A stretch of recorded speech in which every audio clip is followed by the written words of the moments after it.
चुनरी लाले लाल है। Music by Imtiaz Khan।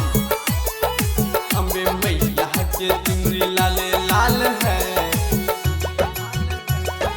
माँ के महिमा कमाल है।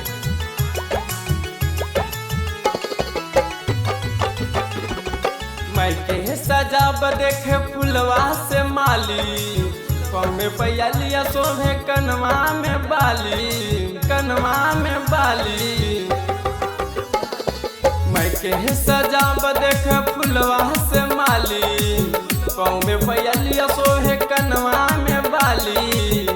अम्बे मैया के चुनरी लाले लाल है। माँ के महिमा कमाल है। अम्बे मैया के चुनरी लाले लाल है। माँ के महिमा कमाल है।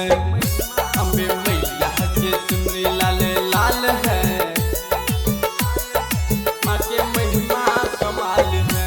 Eddie Music Recording Studio Delhi. प्रेम से बोलो पटना वाली पटन देवी की। श्रद्धा से जे भी कर माई के पूजनमा हो, रहे धनमान खेले गोदी में ललनमा हो, गोदी में ललनमा हो। श्रद्धा से जे भी करे माई के पूजनमा हो, रहे धनमान खेले गोदी में ललनमा हो।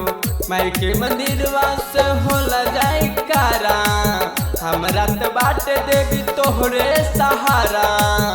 नवरातल में सजल पंडाल है। माँ के महिमा कमाल है।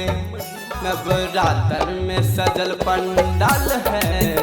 माँ के महिमा कमाल है। अम्बे मैया के चुनरी लाले लाल है।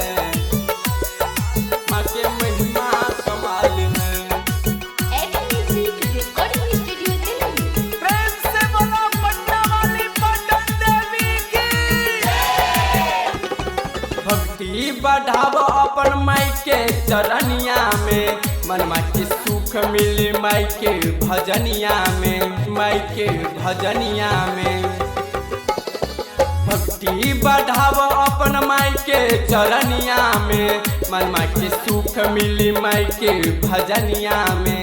इन जित पिया अवतारे नैहर, दिनेश परवाना संगे जय के बामयहर। लागे मेरी के मेला हर साल है। माँ के महिमा कमाल है। अम्बे मैया के चुन्नी लाले लाल है। माँ के महिमा कमाल है। Eddie Music Recording Studio Delhi.